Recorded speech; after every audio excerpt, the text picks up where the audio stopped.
Abituati a non mollare, abituati a fare tutto quello che serve per riuscire a realizzare il tuo volere. È troppo tempo che sei lì a lamentarti, a nasconderti dietro a parole, mentre fai finta di cambiare la situazione, ma non stai facendo niente. Stai piangendo, ti stai piangendo addosso da una vita. Stai facendo la vittima sacrificale e intanto la tua posizione resta uguale o peggiora. Eppure continui su questa direzione. Ti dirò, fai attenzione, perché la tua attitudine così negativa, predisposta sempre a mollare e a lamentarti, la porterai anche quando la tua situazione passerà da critica a questione di vita o di morte. Stai molto attento. Stai sicuro che non avrai grosse possibilità di salvarti? Non ne avrai. Gran Premio di Formula 1, Gran Premio del Bahrain. Siamo al primo giro, si parte per vivere una gara spettacolare, per vivere una domenica incredibile. Peccato che il destino ha preparato un brutto scherzo al pilota della Haas, Romain Grosjean. Parte con la sua auto, si trova nel gruppone, vede uno spiraglio e si sposta per iniziare un sorpasso, ma non si accorge di avere un'auto sulla sua destra, la tocca, perde il controllo, finisce sul guardrail. Nell'impatto devastante, l'auto prende fuoco. Il mio uomo è lì dentro, tra le fiamme sono alte, decide allora di togliersi la cintura e cercare di uscire. L'impatto aveva creato attorno a lui una palla di fuoco, cerca di tirarsi su per uscire da quell'inferno, ma sente che sbatte la testa contro qualcosa, ma prova ancora in qualche altro modo, ma si sente bloccato e in quel momento pensa al peggio.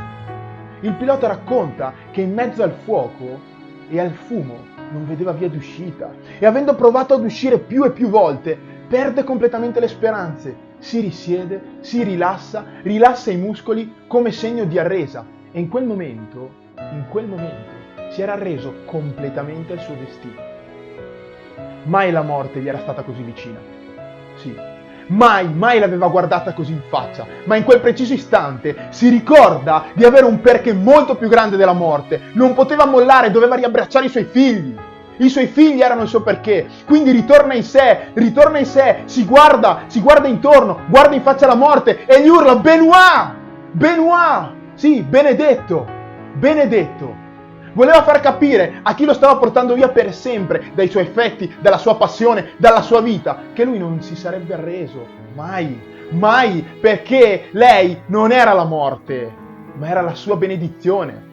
Ha cambiato il nome del suo destino, l'ha affrontato e gli ha detto tu pensi di chiamarti morte, ma in realtà ti chiami benedizione, perché io ora, sai cosa faccio? Mi tiro su il piede dal pedale per liberarmi, mi alzerò, ruoterò un po' il mio corpo, con tutta la forza che avrò, mi aggrapperò a quella cosa che prima non mi faceva neanche tirare su e andrò a prendermi la mia vita benedetta.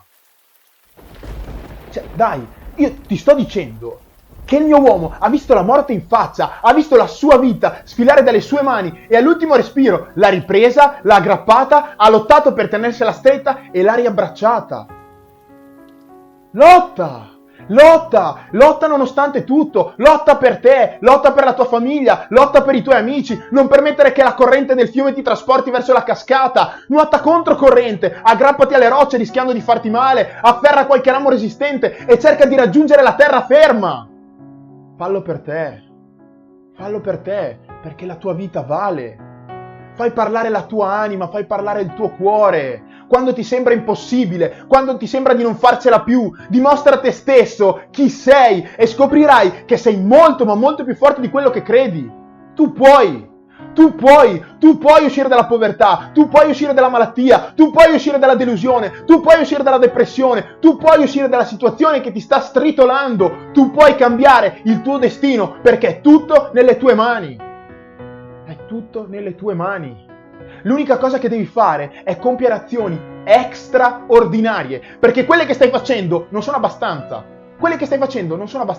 Non è che non ci sia una via d'uscita, non è che non ci sia qualcosa da fare, non è che tu non possa fare niente, non è che non ci sia una soluzione, no, è semplicemente che quello che tu stai facendo non è abbastanza, non lo è. Devi sapere che un modo c'è, è che lo devi solo trovare. E sai come lo trovi? a forza di tentativi, a forza di dai e dai. Se il mio uomo non combatteva per sé, per la sua famiglia, per i suoi amici e si lasciava andare perché dopo aver provato più e più volte ad uscire da quella trappola mortale non ci riusciva, oggi staremo qui a parlare di un 2020 tragico, di un 2020 infame, di un 2020 che ci sta continuando a rovinare la vita e invece non c'entra niente, non c'entra niente.